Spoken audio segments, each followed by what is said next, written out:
What's your plan to protect our coastline from a major oil spill? Well, geez, it's almost Kinder Morgan right before that. So, you know, there was some very clear conditions around Kinder Morgan that both the province had and the federal government had.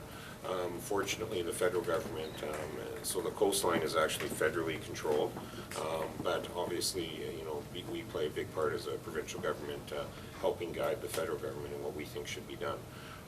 And so Kinder Morgan had to ensure that there was an enhanced spill response for their own company in terms of that.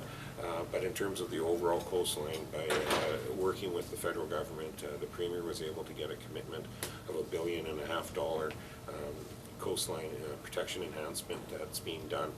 And that was announced even before Kinder Morgan was approved. So that is happening with or without a Kinder Morgan, because it's not just those tankers that are coming in and out.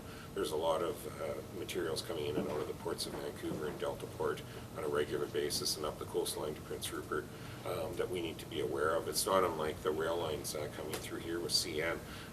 It's not just oil that they're transporting. There's a lot of dangerous goods that come up and down this corridor on a daily basis, and we need to make sure that not only the coastline has an appropriate spill response, but we need to make sure the rail companies and local areas have a proper spill response for anything that might happen on the rail lines or the highways as well, because it's still one water course, and what goes into the Thompson River here will wind up down in Kamloops, which will wind up down into the Fraser, which will wind up down into the ocean. So we need to make sure that we're protecting all of the transportation corridors as well as that coastline to the highest level possible.